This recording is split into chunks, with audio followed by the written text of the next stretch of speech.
ये कहानी है चालाक लड़की। धीरज ने अपनी नई नौकरी की वजह से शहर में एक नया घर लिया था। वो अपने माँ बाप से दूर आकर यहाँ नौकरी करने आया था।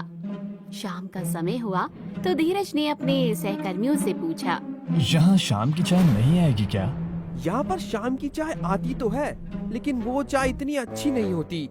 हाँ, यहाँ की चाय का टेस्ट इतना अच्छा नहीं होता, इसलिए हम तो मनोज अंकल की दुकान पर जाकर चाय पीते हैं। वहाँ की चाय बहुत अच्छी होती है। हाँ, अगर तुम्हें भी चाय पीनी है तो हमारे साथ चलो। ठीक है, मैं भी आपके साथ चलता हूँ। काम कर करके बहुत थकान हो रही है। वो सभी मनोज अंकल के चाय पकोड़े की दुकान पर चले गए। जैसे ही धीरज और उसके सहकर्मी मनोज अंकल की दुकान पर पहुँचे, मनोज अंकल ने उन्हें देखकर मुस्कुरा कर कहा, अरे मेरे रोज के ग्राहक आ गए। आप जरा 2 मिनट रुकिए, मैं जल्दी से आपके लिए चाय लेकर आता हूँ। मनोज अंकल जल्दी से गर्मा गर्म चाय पकोड़े बनाने लगे। तभी उनकी बेटी नैना भी वहाँ आ गई और सभी ग्राहकों को चाय पकोड़े परोसने लगी। आपको कितने प्लेट पकोड़े चाहिए सर? मुझे 2 प्लेट देना। आज मेरी बीवी ने भी खाने के लिए आपके यहाँ से पकोड़े मांगे हैं, तो उसके लिए लेकर जाने हैं। जी आप रुकिए, मैं बस अभी लेकर आती हूँ। नैना ने सभी ग्राहकों को चाय पकोड़े परोसे, लेकिन जैसे ही वो धीरज को चाय परोसने लगी, वैसे ही गलती से धीरज के कपड़ों पर चाय गिर गई। अरे ये क्या किया आपने? आपको सावधानी से चाय देनी चाहिए थी। मेरे पूरे के पूरे कपड़े गंदे हो गए। मुझे चाय पीकर ऑफिस भी जाना था। माफ कीजिए सर, मैं बहुत माफी चाहती हूँ। वो हाथ में ट्रे थी तो एकदम से मेरा बैलेंस बिगड़ गया। लेकिन आप चिंता मत कीजिए, आप मेरे साथ आइए, मैं अभी से साफ कर देती हूँ। हाँ हाँ साहब, मेरी बेटी से साफ कर देगी। और बेटी, तुम भी जरा सावधानी से काम करो। नैना जल्दी से एक कपड़ा लेकर धीरज के कपड़ों को साफ करने लगी। धीरज को नैना की इस हरकत पर मुस्कुराना आ गया। अच्छा तुम ये सब छोड़ो, मैं खुद ही अपनी शर्ट को साफ कर लेता हूँ। तुम मुझे ये कपड़ा दे दो। नहीं सर, मैं साफ कर दूंगी। वैसे भी गलती मैंने की है तो साफ भी मुझे ही करना होगा। नैना ने धीरज के कपड़े साफ किए और फिर उसे एक और कप चाय दी। धीरज ने नैना को धन्यवाद दिया और चाय पीने लगा। चाय पीकर वो सब लोग वापस ऑफिस आ गए, लेकिन धीरज को देखकर लग रहा था कि वो किसी के ख्यालों में खोया हुआ है। क्या हुआ धीरज, तुम कहीं खोए खोए से लग रहे हो? अरे नहीं, मैं तो बस ऐसे ही कुछ सोच रहा था। क्या सोच रहे थे? कहीं तुम नैना के बारे में तो नहीं सोच रहे थे ना? अरे नहीं, ऐसा कुछ नहीं। मैं भला उसके बारे में क्यों सोचने लगा? तुम्हें देखकर तो हमें ऐसा ही लग रहा है। मुझे तो लगता है कि तुम्हें नैना पसंद आ गई है। नहीं, ऐसा कुछ नहीं है। तुम लोग भी ना फालतू की बातें सोच रहे हो। मैं तो बस अपने घर के बारे में सोच रहा था। अगले दिन धीरज फिर से अपने दोस्तों के साथ चाय पीने गया। वहाँ पर पहुंचकर उसने नैना को ढूंढने की कोशिश की, लेकिन वो उसे नहीं दिखी। लगता है कोई नैना को ढूंढ रहा है, लेकिन लगता है नैना आ जाएगी ही नहीं। सब लोग हंसने लगे। चिंता मत करो धीरज, मैं एक बार अंकल से पूछ लेता हूँ कि नैना आ जाएगी या नहीं। अरे तुम सब लोगों का दिमाग खराब हो गए क्या? कुछ भी बोले जा रहे हो। मैं भला उसे क्यों ढूंढने लगा? खामखा मेरे मजे लिए जा रहे हो। अरे रहने दे, हमें सब कुछ अच्छी तरह पता है। ऐसी ऐसी बातें तो हम आंखें बंद करके भी समझ सकते हैं। तभी दिनेश ने मनोज अंकल से पूछा, अंकल, आज तो दुकान पर अकेले ही दिखाई दे रहे हो। आपकी मदद करने के लिए आज नैना नहीं आई क्या? नहीं बेटा, आज नैना की तबीयत खराब है, इसलिए वो नहीं आई। क्या? नैना की तबीयत खराब हो गई? ऐसा क्या हो गया उसे?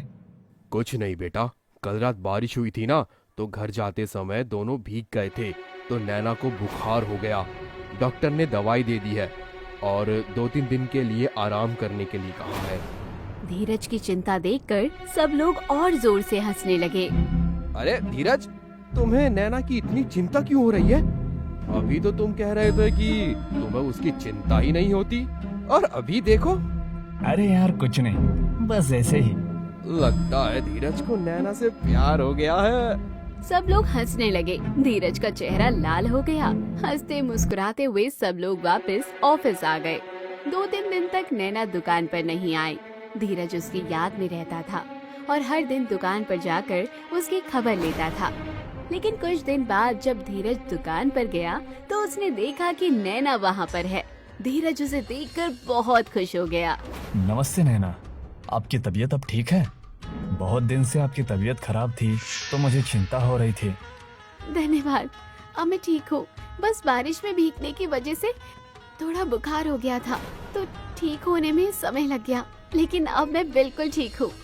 आप इतने दिन से दुकान पर नहीं आ रही थी तो मैंने आपके हाथ के बने पकोड़े को बहुत मिस किया। क्या आज आप मेरे लिए आलू और पालक के पकोड़े बना सकती हैं? माफ कीजिए, दुकान पर आलू तो हैं लेकिन पालक नहीं है, इसलिए मैं पालक के पकोड़े नहीं बना पाऊंगी, लेकिन कल आपके लिए बना कर रखूंगी। ये ठीक है। वैसे धन्यवाद, आपने मेरी इतनी चिंता की। इस तरह धीरज और नैना की बातचीत शुरू हो गई।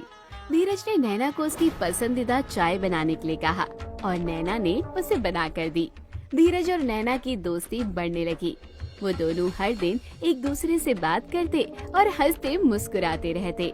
तभी कुछ दिन बाद धीरज ने नैना से पूछा, अच्छा, वैसे तुम्हारी दुकान तो यहाँ पर है, लेकिन तुम कहाँ पर रहती हो?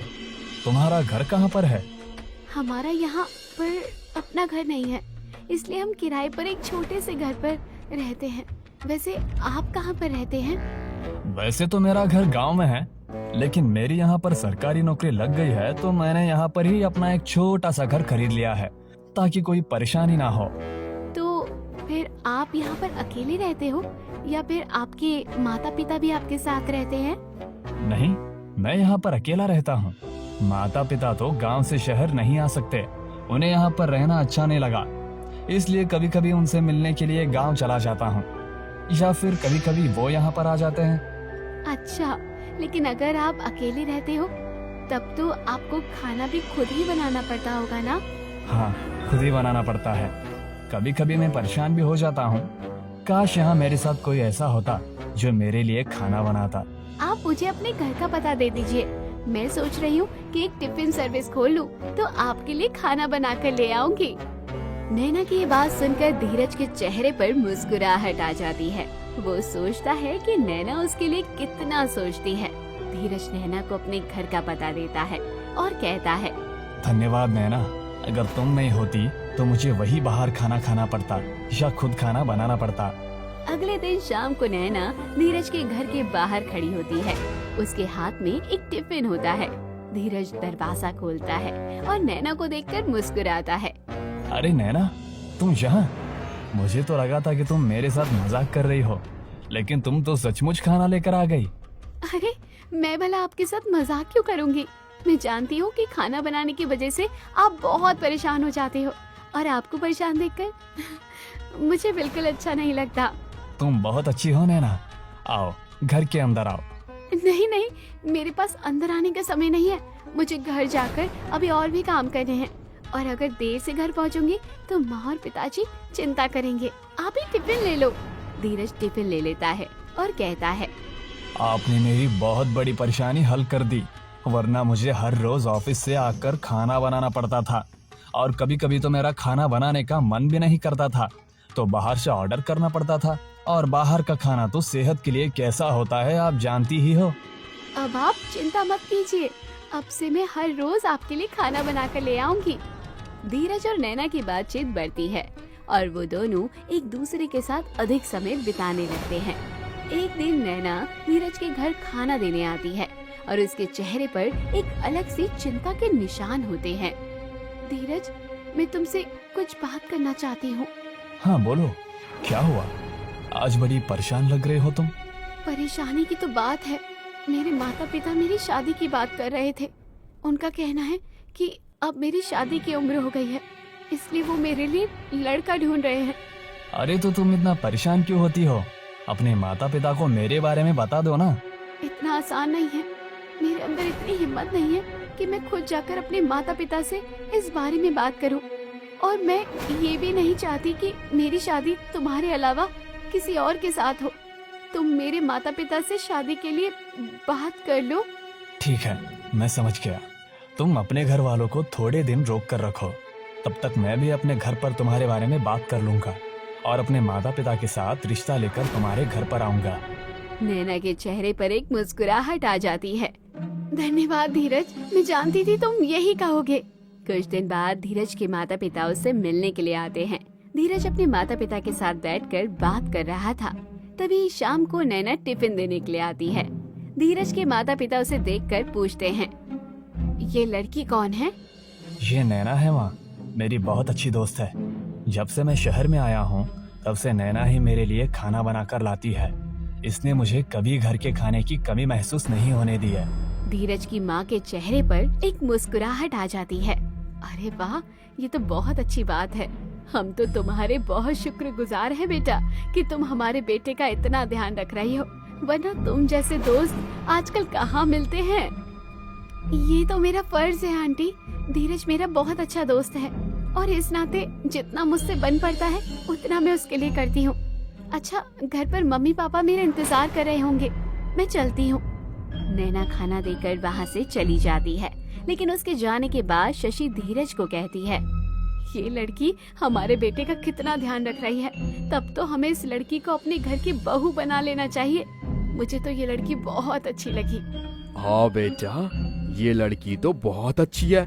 मुझे भी ये लड़की तेरे लिए बहुत पसंद आई। माँ, पिताजी, सच बताऊं तो मैं भी यही चाहता हूँ। मैं बहुत समय से आप लोगों को नैना के बारे में बताना चाहता था, लेकिन बता ही नहीं पा रहा था। नैना अपने माता पिता से हमारी शादी की बात नहीं कर पा रही है, तो क्या आप लोग उसके घर पर रिश्ता लेकर चल सकते हैं? अरे हाँ हाँ बेटा, क्यों नहीं, ये तो हमारे लिए बहुत खुशी की बात होगी। वैसे भी आज के जमाने में कहाँ नैना जैसी लड़कियाँ मिलती हैं। हम कुछ दिनों में ही उसके घर पर रिश्ता लेकर जाएंगे। कुछ दिन बाद धीरज अपने माता पिता शशि और राजेंद्र के साथ नैना के घर रिश्ता लेकर जाता है। नैना के पिता मनोज धीरज को पहले से ही जानते थे कि वो एक सरकारी नौकरी करता है और उनकी प्रतिष्ठा भी अच्छी है। आपका स्वागत है। हमें आपके आने की खबर थी। नैना ने हमें बताया था कि आज आप लोग आने वाले हो, लेकिन हमें ये नहीं पता था कि आप हमारी बेटी के लिए रिश्ता लेकर आ रहे हैं। दरअसल नैना बेटी आपसे रिश्ते के बारे में बात करने से डर रही थी, शायद इसलिए उसने आपको कुछ नहीं बताया। अरे मनोज जी, हमें लगता है कि धीरज और नैना के लिए ये रिश्ता बहुत ही अच्छा होगा। हाँ, नैना बहुत अच्छी लड़की है और हमारा धीरज भी एक नेक लड़का है। भगवान की दया से अच्छी नौकरी है और आपकी नैना भी बहुत गुणवती है। हमें लगता है कि धीरज और नैना की जोड़ी बहुत अच्छी रहेगी। जी, आपकी बात तो बिल्कुल ठीक है। दोनों बच्चे एक दूसरे को पसंद करते हैं और एक दूसरे के लिए उचित भी रहते हैं, तो मुझे इस शादी से कोई भी आपत्ति नहीं है। धीरज जैसे लड़के के साथ तो कोई भी पिता अपनी बेटी की शादी खुशी खुशी करवाना चाहेगा। कुछ देर बाद दोनों परिवारों ने शादी की तारीख निकालने का फैसला कर लिया। कुछ महीने बाद शादी की तारीख तय हुई। कुछ महीने बाद धीरज और नैना की शादी हो गई। वो दोनों बहुत खुश थे। एक दिन धीरज ने कहा, मैं सोच रहा हूँ कि इस घर को बेचकर एक नया घर ले लूं, क्योंकि ये घर अब हमारे लिए छोटा पड़ने लगा है। मम्मी पापा भी गांव में परेशान हो जाते हैं, तो उन्हें भी यहीं पर बुला लूंगा। अब कम से कम तुम उनके साथ रहोगी तो उनका मन भी लग जाएगा। वैसे ये आपने अच्छा सोचा, लेकिन नया घर आप अपने नाम से लेंगे या मम्मी पापा के नाम से लोगे? ये कैसा सवाल हुआ? तुम मुझसे ये बात क्यों पूछ रही हो? बस ऐसे ही पूछ लिया। कुछ गलत कर दिया क्या? मैं यही चाह रही थी कि इस बार घर आप मम्मी पापा के नाम से ले लो, तो बस इसलिए पूछा। अच्छा, वैसे अपने नाम से तो मैंने ये घर लिया था, लेकिन इस बार सोच रहा हूँ कि मम्मी पापा के नाम से घर ले लो। उन्हें भी अच्छा लगेगा कि उनके बेटे ने उनके नाम से घर लिया है। बात तो आपने बहुत अच्छी कही। आपकी मम्मी की किस्मत कितनी अच्छी है कि आप उनके नाम से घर ले रहे हो। हम लोग तो इतने गरीब थे कि हमेशा किराए के घर में ही रहे हैं। मेरा हमेशा से सपना था कि मेरा अपने नाम का कोई घर हो। काश वो दिन जरूर आए जब मैं भी अपने नाम से घर ले पाऊं। नैना की ये बात सुनकर धीरज इमोशनल हो जाता है और कहता है, चलो मैं इस बार तुम्हारे नाम से घर ले लेता हूँ। गांव में तो हम लोगों की बहुत प्रॉपर्टी है जो मम्मी के नाम पर है, लेकिन तुम्हारा अपना घर लेने का सपना है, तो मैं इस बार घर तुम्हारे नाम से ही ले लेता हूँ। नहीं नहीं, ऐसा नहीं हो सकता। आपके पैसों पर सबसे पहला अधिकार आपके माता पिता का है, इसलिए आपको उनके नाम से ही घर लेना चाहिए। वरना सब क्या कहेंगे कि शादी होते ही माता पिता को भूल गया। अरे कोई ऐसा नहीं सोचेगा, और तुम मेरे लिए कोई पराई थोड़ी ना हो। तुम तो मेरी धर्म पत्नी हो। अब क्या मैं तुम्हारे लिए इतना भी नहीं कर सकता? मैं तुम्हारे लिए ये घर तुम्हारे नाम से ही लूंगा। मैं तुम्हारे सपनों को पूरा करना चाहता हूँ। लेकिन धीरज ये ठीक नहीं है। आपकी मम्मी को पता चलेगा तो वो क्या सोचेंगी? मम्मी को पता चलेगा तो वे समझ जाएंगी। वे तुम्हें अपनी बहू मानती है और तुम्हारे लिए वे भी यही चाहेंगी। नैना बहुत मना करती है, लेकिन धीरज उसके नाम से एक नया घर खरीद लेता है। कुछ ही दिन बाद धीरज ऑफिस से घर आता है और नैना को आवाज लगाता है। नैना, मैं आ गया। लेकिन नैना कोई जवाब नहीं देती। धीरज को चिंता होने लगती है और वो नैना को ढूंढते हुए अंदर वाले कमरे में जाता है। वहाँ वो देखता है कि नैना बेहोश पड़ी हुई है और पूरे कमरे का सामान इधर उधर फैला हुआ है। धीरज बहुत डर जाता है और नैना के चेहरे पर पानी छिड़ककर उसे उठाता है। नैना, नैना, उठो, क्या हुआ? नैना जब होश में आती है तो बताती है, धीरज, घर पर चोर आया था और उसने मेरे सर पर डंडा मारा तो मैं बेहोश हो गई। पता नहीं वो घर से क्या क्या चुरा कर ले गया। धीरज को गुस्सा आता है और वो नैना को आराम से बैठने के लिए कहता है। फिर वो सारा सामान चेक करते हैं तो पता चलता है कि घर की सारी ज्वेलरी चोरी हो चुकी है। ऐसे कैसे दिन दहाड़े किसी के घर में चोरी हो सकती है? अच्छा हुआ जो तुम्हें कुछ नहीं हुआ।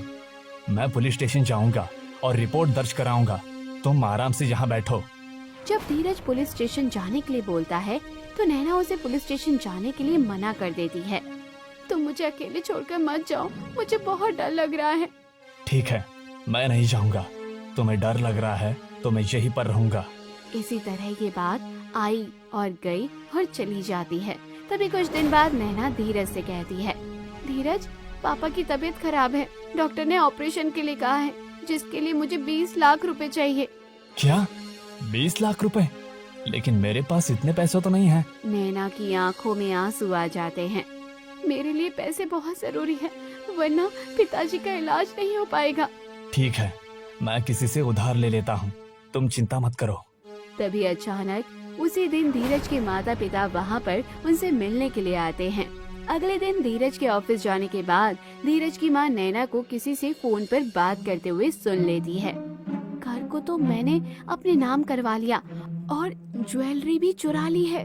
बस अब मुझे ये कैश मिल जाए तो मैं इसे लेकर भाग जाऊंगी, और अगर इन्होंने मुझे कुछ कहा तो मैं इन पर केस कर दूंगी और इन्हें दहेज के केस में फंसा दूंगी।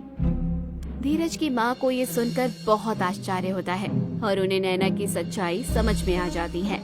वो देर न करते हुए जल्दी से अपने फोन में नैना की बातों को वीडियो रिकॉर्ड कर लेती है। वो ये बात धीरज को बताने का फैसला करती है और उसे जल्द से जल्द घर बुलाती है। धीरज, घर आओ बेटा, मुझे तुमसे बहुत जरूरी बात करनी है। क्या हुआ मम्मी? सब ठीक तो है ना? सब ठीक है, लेकिन तुम घर जल्दी आओ। शशि जल्दी से धीरज के घर पर आते ही उसे वो वीडियो रिकॉर्डिंग दिखाती है। धीरज को ये देखकर बहुत गुस्सा आता है और वो नैना से इस बारे में बात करने का फैसला करता है। नैना, मैं नहीं जानता था कि तुम मेरे साथ ऐसा करोगी। अभी की अभी तुम मेरे घर से निकल जाओ और मेरी सारी ज्वेलरी वापस करो। तुम मुझ पर इल्जाम लगा रहे हो। मैं तुम पर केस कर दूंगी और तुम्हें दहेज के केस में फंसा दूंगी। मैं तुम्हारी धमकियों से नहीं डरता। मैं पुलिस के पास जाऊंगा और उन्हें ये वीडियो रिकॉर्डिंग दिखाऊंगा। धीरज पुलिस के पास जाकर उन्हें वो वीडियो रिकॉर्डिंग दिखाता है, जिसके बाद पुलिस नैना से घर से चुराई हुई ज्वेलरी और घर को वापस ले लेती है। धीरज की माँ की समझदारी की वजह से नैना का सच सामने आ चुका था और धीरज को अपनी जिंदगी की सबसे बड़ी मुश्किल से बचाया जा सका। मम्मी, आपने मेरी जिंदगी बचा ली, वरना ये चालाक लड़की पता नहीं मेरे साथ क्या कर देती। मुझे इतने समय से कभी समझ नहीं आया कि ये सिर्फ पैसों के लिए मेरे साथ इतना बड़ा खेल खेल रही थी। बेटा, मैं तुम्हारी माँ हूँ, मेरा फर्ज है तुम्हारी रक्षा करना, और जो हुआ सो हो गया। लेकिन आज के बाद किसी पर इस तरह आंख मूंद कर भरोसा नहीं करोगे। आजकल की दुनिया बहुत ही जालिम है। अंत में शशि की समझदारी की वजह से नैना का भांडा फूट जाता है और उसकी सारी की सारी प्लानिंग और चालाकी धरी की धरी रह जाती है।